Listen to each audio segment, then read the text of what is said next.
이 시간 우리에게 주시는 성경 말씀은 마태복음 24장 1절에서 14절까지입니다. 신약 40면 혹은 41면에 있습니다.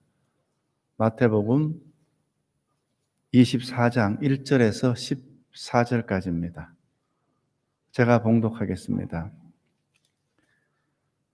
예수께서 성전에서 나와서 가실 때 제자들이 성전 건물들을 가리켜 보이려고 나아오니 대답하여 이르시되 너희가 이 모든 것을 보지 못하느냐? 내가 진실로 너희에게 이르노니 돌 하나도 돌 위에 남지 않고 다 무너뜨려지리라. 예수께서 감람산 위에 앉으셨을 때 제자들이 조용히 와서 이르되 우리에게 이르소서 어느 때 이런 일이 일겠사오며 또 주의 임하심과 세상 끝에는 무슨 징조가 있사오리이까? 예수께서 대답하여 이르시되 너희가 사람의 미혹을 받지 않도록 주의하라. 많은 사람이 내 이름으로 와서 이르되 나는 그리스도라 하여 많은 사람을 미혹하리라. 난리와 난리 소문을 듣겠으나 너희는 삼가 두려워하지 말라. 이런 일이 있어야 하되 아직 끝은 아니니라. 민족이 민족을 나라가 나라를 대적하여 일어나겠고 곳곳에 기근과 지진이 있으리니 이 모든 것은 재난의 시작이니라. 그때 사람들이 너희를 환난에 넘겨주겠으며 너희를 죽이리니 너희가 내 이름 때문에 모든 민족에게 미움을 받으리라. 그때 많은 사람이 실족하게 되어 서로 잡아주고 서로 미워하겠으며 거짓 선지자가 많이 일어나 많은 사람을 미혹하겠으며 불법이 성함으로 많은 사람의 사랑이 식어지리라. 그러나 끝까지 견디는 자는 구원을 얻으리라. 이 천국 복음이 모든 민족에게 증언되기 위하여 온 세상에 전파되리니 그제야 끝이 오리라. 아멘. 코로나의 확산세가 지금 만만치 않습니다.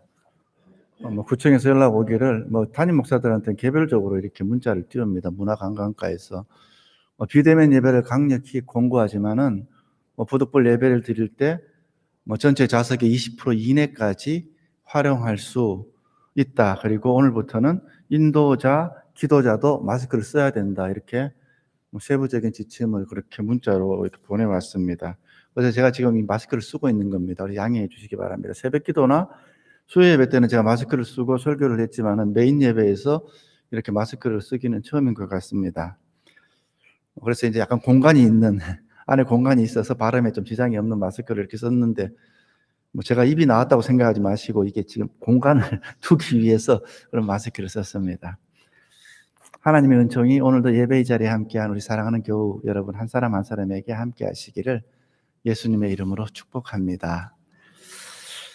마태복음 24장은 매우 독특한, 특이한 본문입니다. 어떻게 보면 세계의 종말을 다룬 이 장에 대한 관심은 시대와 사람에 따라 크게 달라져 왔습니다. 열광적으로 몰두한 이들이 있었는가 하면은 이 무슨 황당한 이야기인가 별 관심 없이 흘려버리는 사람들도 있었습니다. 작은 묵시록으로 불리는 이 마태복음 24장은 예수님 시대의 주요한 사상의 흐름 중 하나인 묵시 사상이라는 것에서부터 비롯되었습니다. 이 묵시 사상은 기원전 2세기부터 기원 후 2세기까지 이 중동 지방에서 성행하였는데 장차 올 미래의 전망을 보여주는 것입니다. 그 특징은 역사는 곧 끝장날 것이다. 인간은 종말을 맞이하게 될 것이다. 그때는 큰 위기가 닥칠 텐데 이를 잘 분별해서 이 우주의 대격변을 알아채고 잘 대비하라는 그런 가르침입니다. 이 묵시사상은 놀랍고 극적이고 상징과 비유로 이렇게 가득 찬 묵시문학으로 표현되어 널리 유포되었습니다. 성경에는 다니엘서 그리고 요한계시록 정도를 둘 수가 있을 것입니다. 묵시사상에서는 대부분이 이 미래의 일을 다루는데 미래는 우리가 아직 가보지 못한 곳이기 때문에 이것 해석에 신중을 기하지 않으면 엉뚱한 결론에 이르게 됩니다. 그러므로 예수님도 오늘 본문에 보면 미혹을 받지 않도록 조심하라 강조하여 말씀하고 있습니다. 이러한 묵시 문학의 기본 메시지는 고통의 시기를 겪고 있는 공동체 구성원들에게 두려움을 심어주는 것이 아니라 희망의 메시지를 주며 격려하는 것입니다. 주로 이단들은 이 두려움을 강조를 하고 있는데 우리 정통 교회에서는 건강한 교회에서는 희망의 메시지를 강조하는 것입니다. 여러분들 그 분별을 잘 하시기 바랍니다. 제자들이 예루살렘 성전을 떠나면서 예루살렘 성전의 어떤 그 위용에 대해서 감탄합니다. 거기 1절 후반부 제자들이 성전 건물들을 가리켜 보이려고 나아오니 이 갈릴리에서 나뭇가지나 진흙 지붕으로 된 그런 작은 방에만 살던 이 제자들이 이 값비싼 제목과 대리석 크기가 크게는 뭐 평방 5m씩 된다 그러니까 엄청나죠. 그 대리석과 그문으로 치장된 수십 미터 높이의 석조 건물인 이 성전을 볼 때마다 얼마나 놀라웠겠습니까? 얼마나 감탄했겠습니까? 이방인 이두메 가문에서 유대인의 분봉왕이 된 헤롯은, 그 헤롯은 정통 유대인이 아닙니다. 그 에돔 쪽의 사람입니다. 이 분봉왕이 되면서 유대 사람들의 환심을 사기 위해서 스룹바벨이 BC 515년입니까? 그때 지었던 제2성전을 2배 이상의 규모로 확장, 증축 공사를 하게 되었습니다. 요한복음에서는 우리가 46년 걸려서 지은 이 성전을 네가 사흘 만에 허물려 하느냐라는 유대인의 공격을 보아서 최소한 46년 이상 이 건물이 건축이 진행되었습니다만 그보다 더 오랜 시간 이 제3성전으로 일컬어지죠. 이 성전이 지어지고 있는 그러한 중이었습니다. 예수님 당시에도 주변 경례의 공사가 계속 진행되고 있었습니다. 그런데 예수님께서 말씀하십니다. 놀라는 제자들에게 2절에 보면은 너희가 이 모든 것을 보지 못하느냐? 내가 진실로 너희에게 이르노니 돌 하나도 돌 위에 남지 않고 다 무너뜨려지리라. 제자들에게는 날벼락과 같은 소리였습니다. 팔레스타인 지방에서도 유대에서도 예루살렘에도 중에서도 성전을 세상의 중심이라고 여긴 그 유대인들의 의식 구조에서 이 성전은 영원히 지속되어야 하는 불멸의 존재였습니다. 하나님의 집입니다. 그런 하나님의 집이 무너진다니 그런 일은 있어서도 안 되고 있을 수도 없다고 믿었는데 과연 그 집이 그 무서운 일이 이루어질 것인가? 언제? 어떻게? 그 다음에는? 이렇게 제자들은 궁금했습니다.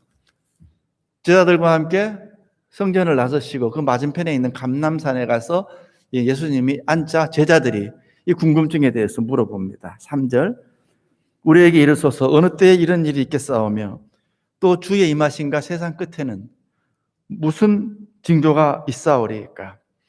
오늘 본문에 보면은 지금 3절에 보면 제자들이 지금 3가지를 질문하고 있습니다. 이런 일은 성전 파괴되는 것입니다.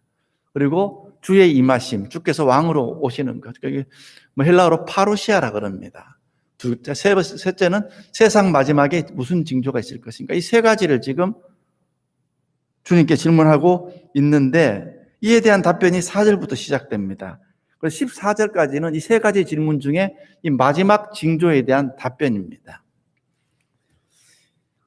하나님의 미래를 보여주는 탁월한 성경 이미지 중에 대표적인 것이 바로 곧 태어날 아기의 이미지입니다.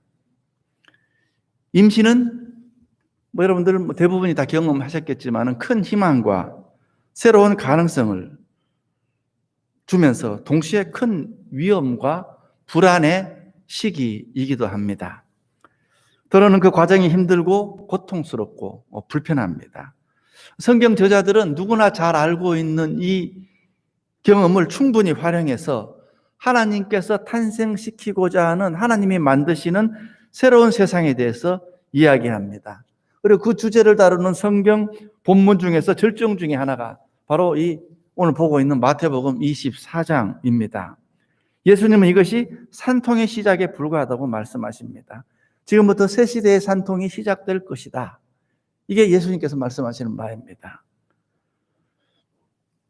예루살렘 성전이 무너지게 된 직접적인 계기는 66년, 주후 66년 일어난 유대인의 봉기 때문이었습니다. 독립항쟁 때문이었습니다.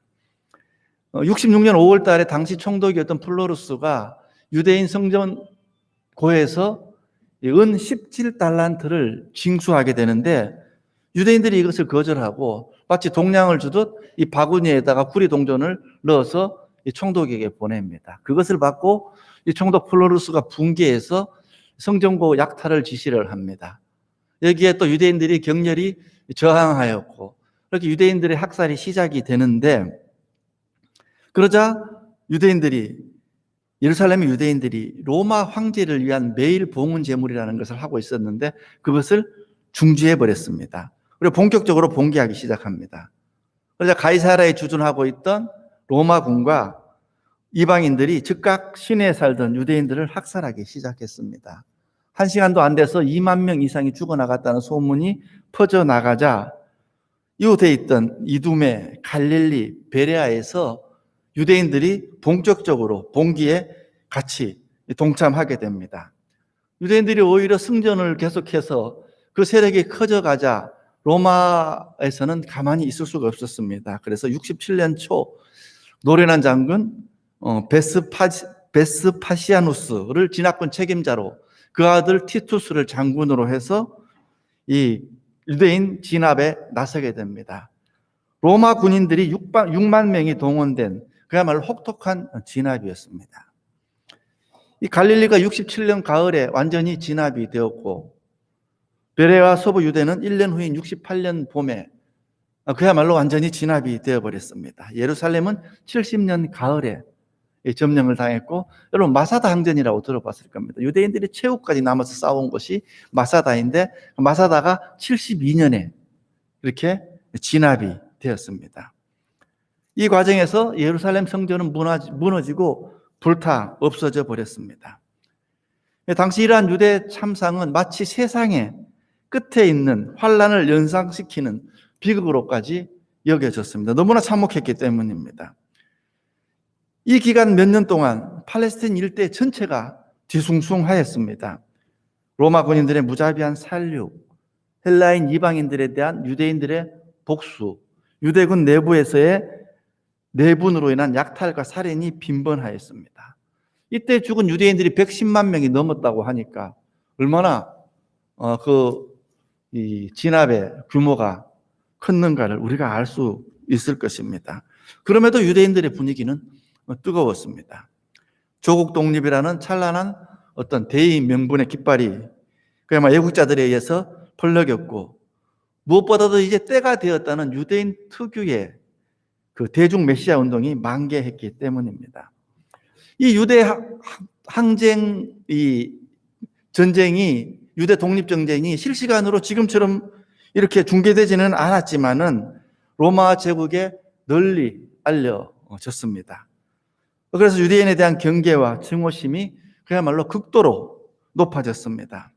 자, 이런 상황에서 유대교의 한 분파 정도로 여겨졌던 이 기독교, 그리스도교, 특히 유대계 그리스도인들은 어떻게 처신해야 했을까? 조국 독립이라는 명분, 로마의 어떤 이 폭력에 대한 대처를 어떻게 이해해야 되는 것인가? 지금이 과연 약속된 종말의 그때인가? 아니면 이런 사건을 무슨 표징으로 풀어야 할 것인가? 굉장히 곤혹스러웠던 기독교인들에게 좀 더 분명한 지침이 필요했습니다. 이 본문은 이러한 절박한 체험을 토대로 하고 있습니다. 여러분 지금 말씀하시는 이 예수님과 제자들의 관점에서 보면은 지금 예수님 말씀하시는 이 일은 미래에 벌어질 일입니다. 지금 여기는 주후 30년 혹은 33년 사이에 지금 말씀하는 것이고 이 예루살렘 성전 파괴는 70년, 그야말로 그때부터 40년 후에 있는 일입니다. 그러니까 예수님과 제자들의 관점에서 보면은 이 사건은 미래에 벌어질 일이지만 그러나 복음사가와 이 성경을 읽는 첫 독자들의 관점에서는 이 모든 일이 이미 일어났거나 아니면 진행 중이거나 아니면 눈앞에 벌어질 임박한 미래일 것입니다. 그야말로 생생한 현실 문제였습니다. 유세비우스 책에 의하면은 이때 많은 기독교인들이 물론 그러지 않은 사람들도 있었지만서도 이 페트라로 숨어들었다고 합니다. 인내하고 참고 견디라는 말을 받고 페트라로 숨어들었습니다. 이웃하는 나라죠. 이웃하는 나라 그 계곡 이름이 페트라잖아요. 이게 유대인들이 기독교를 공격하는 또 하나의 원인이 되기도 했습니다. 아니, 우리들은 목숨을 걸고 조국 독립을 위해서 이렇게 죽어나가는데 너희들은 살려고 이렇게 그렇게 숨어들었느냐, 이렇게 공격의 빌미가 되었습니다. 결국 극도로 불안하고 불안정한 시대 상황 속에서 이 예수 기독교 공동체는 전승되고 기억해 온 주님의 말씀을 다시 한번 생각하게 되었고, 성령의 빛 안에서 현재 벌어지고 있는 사건들의 의미를 계속 깊이 성찰하였습니다. 그들은 주님의 말씀이 단지 40년 전에 발해진 그런 말씀에 끝나는 것이 아니라 현재 겪고 있는 공경 속에서 살아 움직이는 실체라는 것을 알게 되었습니다. 예수님은 오늘 본문에서 적 그리스도의 출현 4절 5절이죠. 전쟁과 자연재해 6절에서 8절까지입니다. 박해 9절 10절, 거짓 선지자의 등장 11절, 사랑이 식어짐 12절, 복음 전파 14절 등을 언급하시면서 끝까지 견딜 것을 권면합니다. 13절이죠, 그게. 그런데 지금 주님께서 말씀하신 이러한 현상들은 우리가 지금 이미 경험하고 있는 것들입니다. 무슨 말씀이냐 하면 우리는 지금 종말의 시대를 살아가고 있다는 말씀입니다. 난리와 난리 소문, 민족이 민족을, 나라가 나라를 대적하여 일어나는 일은 물론 역사적으로 볼 때 유대 항쟁 외에 그 당시에는 그 비슷한 시기에 있었던 로마 제국 자체의 내전 등등을 가리킨다고 볼 수 있습니다. 그리고 50년대뿐만 아니라 유대 항쟁 중에 이 팔레스타인의 혹독한 그러한 기근이 몰려왔습니다. 61년, 62년에는 라오디게아의 대지진이 일어났고 폼페이의 화산이 폭발하였습니다. 이런 자연재앙으로 인해서 그 당시 종말론적인 분위기가 그 지역을 그야말로 덮었고, 그리고 종말론적인 분위기가 한층 고조된 상태였습니다. 이런 혼란을 틈탄 거짓 그리스도의 출현, 그리고 그들의 횡행과 각종 재난의 고통 등은 초대 그리스도인들이 경험하고 있는 현실의 문제였습니다.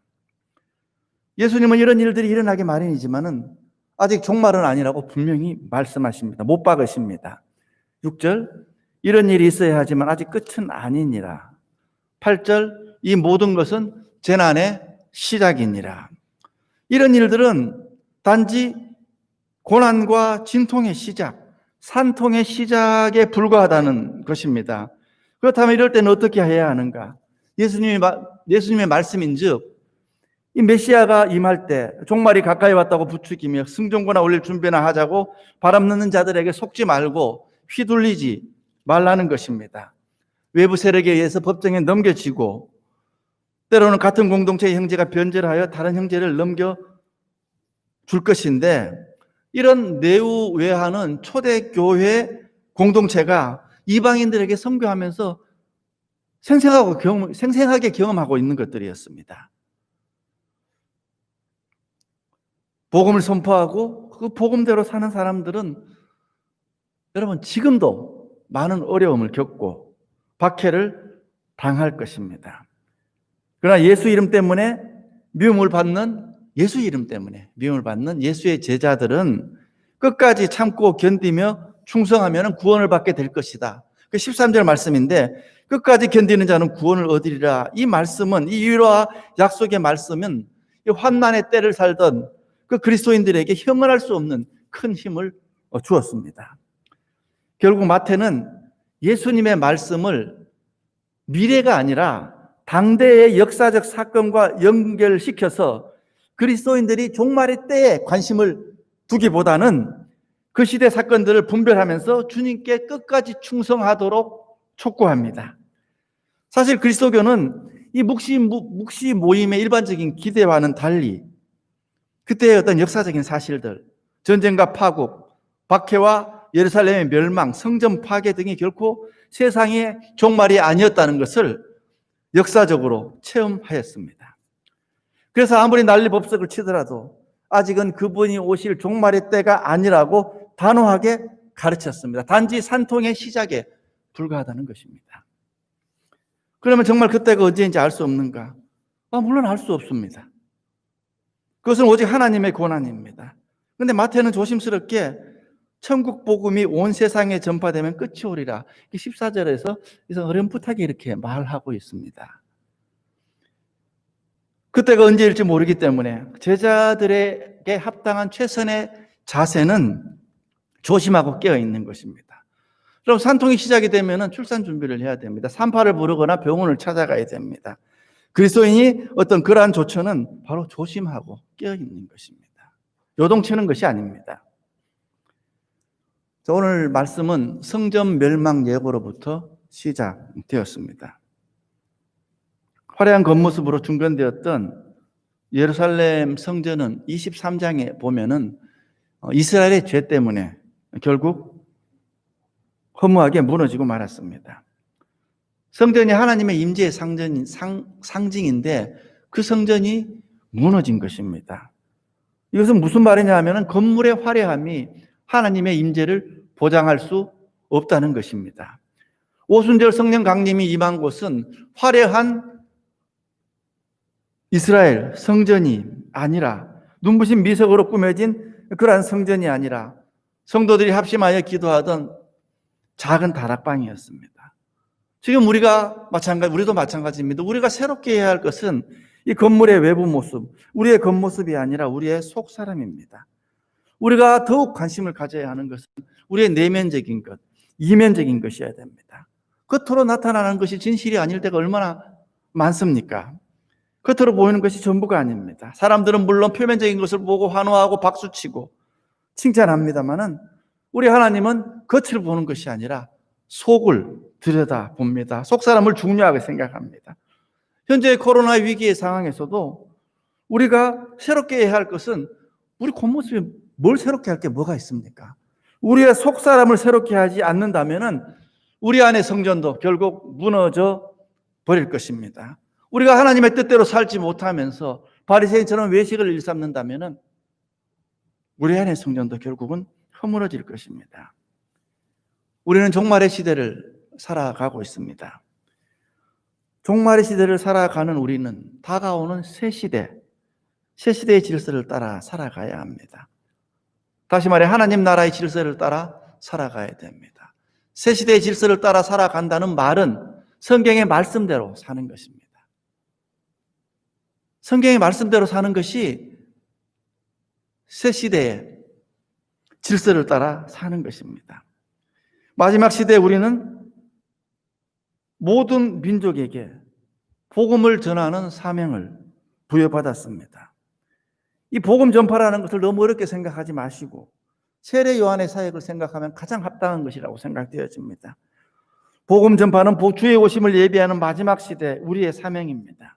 세례 요한처럼 나 자신뿐만 아니라 사람들의 마음에 우뚝 솟아있는 산을 깎아내고 깊이 패여져 있는 골짜기는 메워서 주님이 그 마음과 영혼에 찾아 들어가실 수 있도록 대로를 만드는 그러한 준비를 하는 것입니다. 물론 자신의 마음의 산과 골짜기를 없애버리는 게 가장 중요할 것이라고 생각되어집니다. 이 교회는 그리스도의 증인된 삶을 살아야 됩니다. 우리는 종말의 시대에 세례 요한이어야 됩니다. 우리는 세례 요한처럼 주님 다시 오실 길을 예비하는 그런 자가 되어야 하는 것입니다. 그것이 현재 교회의 존재 이유입니다. 본문의 내용은 말씀드린 대로 주 70년 성전 파괴 시기와 연관이 있습니다. 오래된 과거의 사건입니다. 그러나 이 메아리는 그저 과거의 사건에 끝나는 것이 아니라 이어지는 모든 세대의 그리스도인들에게 지금 울리고 있습니다. 우리도 신실하고 인내하고 놀라지 말라는 부름을 받습니다. 우리도 어려운 시기를 살아내고 마지막까지 견디라는 요청을 받고 있습니다. 우리도 소중하고 아름다운 상징이 파괴되는 것을 볼 수도 있습니다. 그렇다면 우리가 부름받는 일은 예수님을 붙잡고 계속 그분을 신뢰하는 것 외에는 없는 것입니다.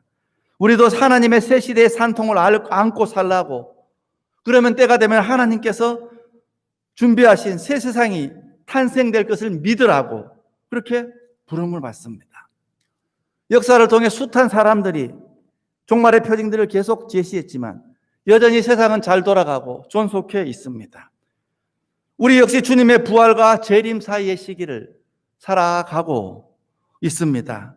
그래서 사람들이 계산해서 재림의 날을 외칠 때마다 본문은 지금은 미혹을 받지 않아야 할 때라고 그렇게 우리에게 알려줍니다. 시한부 종말론자들이 입에 거품을 물고 이제 세상이 종말이 다가왔다고 흥분할 때마다 본문은 깨어있으라고 그리스도인들을 흔들어 깨우고 있습니다.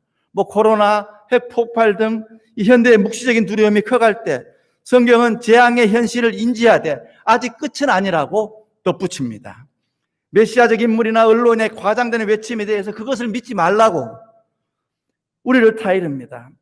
다미 선교회처럼 재림의 날을 맞추려는 온갖 시도의 성경은 하나님의 아들조차도 그 날은 모른다고 간단하게 단순하게 답하고 있습니다.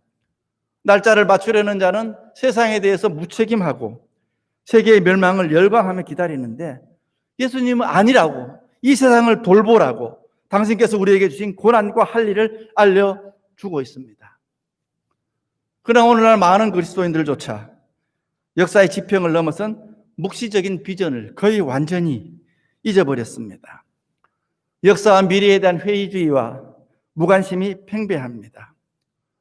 우리는 미래를 경제적인 관점에서만 계획하는 그런 사람들이 되었습니다. 미래를 경제적인 관점에서만, 측면에서만 기획하는 사람들에게 본문은 심판하시고 구원하시는 하나님께서 역사에 개입하심을 증언하고 있습니다. 우리는 인간의 제도의 변화에만 우리 관심을 기울이고 있는데 인간의 제도의 변화 가능성에만 꿈을 걸고 그래서 궁극적인 하나님 나라의 비전을 잃고 타성에 젖은 우리들에게 본문은 세상의 규범을 절대화하지 말고 세상의 생활을 절대화하지 말고 새 시대를 여는 주님의 오심을 희망하라고 기다리라고 우리를 흔들어 깨우고 있습니다. 궁극적으로 오늘 본문은 하나님의 개입을